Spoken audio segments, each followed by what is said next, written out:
Colchester, and it's a modern fairy tale. I'm going to start with chapter 1 because it's always a good place to start. And then when you all start yawning, I'll stop. Okay? The clearing was cool. The sun slanted down in cartoon rays between the leaves. Rustling grasses hid unknown plants that poked their colourful heads through the lush and fragrant greenery. Birds passed lazily below clouds of brilliant white, and hornets flew with military precision around jewel-coloured bluebells. As she sat, her back against the rough bark of the tree, Ellie looked about her with new and hungry eyes. Every detail devoured and savoured, seared into her memory. The beauty of the scene as balm to her soul. Each scent and sound swirled about her as if for the first time, vibrant and alive. The verdant green of the canopy shimmered from an ethereal energy that reflected starkly in the single cold tear that slipped from her eye. Her hand lay gently against the blades of grass that struggled for life at the base of the tree, blood snaking down from the wound on her wrist to replenish the soil. An empty bottle of vodka lay discarded and forgotten beside the 4 bottles of over-the-counter pain relief that she had diligently been saving to fill. 2 of the bottles were already empty, and with great care and deliberation, Ellie reached for the unopened bottle of tequila in the Tesco's bag to her side. Slowly, with exaggerated effort, she twisted off the cap, raised the bottle to her lips. As the sun-warmed glass touched the slack and senseless mouth, she slid to the ground, the bottle rolling from her grasp. The clear and potent liquid soaked thirstily into the earth as she sank into oblivion. Unseen hands pulled Ellie to her feet, then to her toes. A feeling of immense pain and nausea swept from her numb extremities to her slack and gaping mouth, and then poured forth from her lips to splash at her feet. Again and again her stomach was pulled through to empty on the ground. A bitter and pervading odour surrounded her, causing Ellie's stomach to painfully eject what was left of her stomach lining. It's very florid. Then, as if a doll dropped by a giant, she crumpled to the floor. She landed in a puddle she had made and felt the gelatinous ooze enter into her nose and gasping mouth. She felt the slime mix with her tears and tried to close her eyes. With more effort than she could believe possible, she rolled over and out of the mess. On her back, panting with On her back, panting with purulence and effort. I must have known what it meant when I wrote it. Ellie felt her eyes pulled roughly open. A light that was too bright filled her vision and brought fresh tears to bear. Unceremoniously, she was lifted and thrown over a shoulder, then thankfully lost consciousness again as her assaulter began to walk.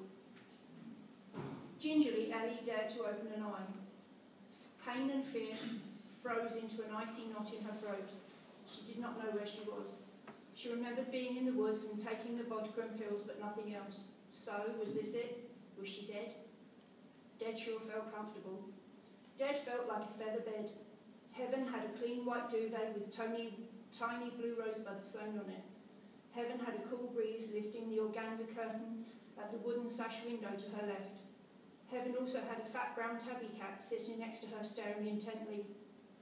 The cat looked away through the open door. "She's awake," he called. "Oh God, no, I know I'm dead," Ellie mumbled to herself, and with a wry smile she fell back to sleep.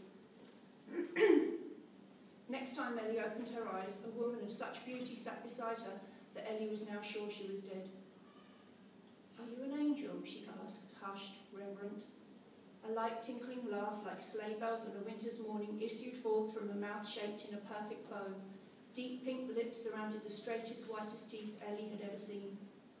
"No, my dear, I'm certainly no angel," came the reply. The woman's voice was fresh and light, like a cool stream tumbling downhill. The sound of it filled Ellie with a peace that she had never known before. "My name is Faye. I found you in the woods. I brought you here to recover, as I did not know where you live. You have no ID." "I thought I'd died," Ellie whispered. "How long have I been here?" "Oh, only a couple of days. I think we have all the poison from your system now. What on earth made you do that to yourself? How could you not want to be?" Faye's face was filled with such concern and pity that Ellie turned her own over to the pillow and sobbed quietly. I thank you for your help, but you should have just left me. I can't. Ellie found that the words were stuck in her mouth. She wanted to tell this beautiful woman everything. She felt a compelling need to make Faye happy, to tell her anything she wanted to know, but shame and despair kept her words behind her teeth. Ellie pressed her face further into the pillow and shook with despair. Faye gently brushed Ellie's hair from her face. The places her hand touched felt cool and soothed. With this beautiful creature beside her, Ellie fell into a deep and dreamless sleep. More, or are you bored? Yeah, more. Yeah? Yeah, have a little bit more. I don't know, it's a bloody tough audience. Okay.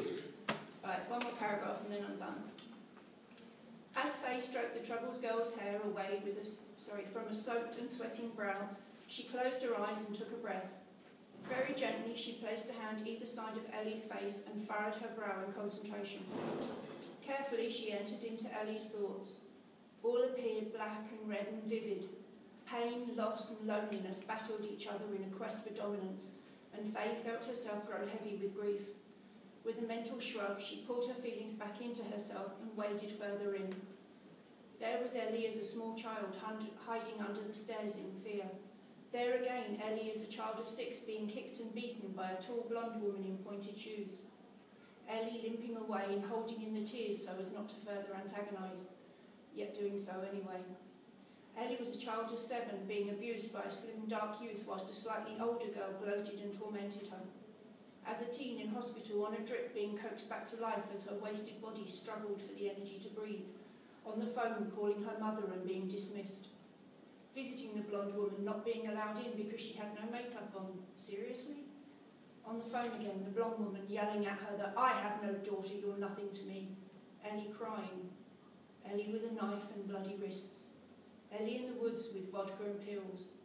Ellie in the dark, alone. Faye could take no more and pulled out quickly. With tears on her own cheek, she left the broken girl to sleep. Right, if you want to hear more, fired.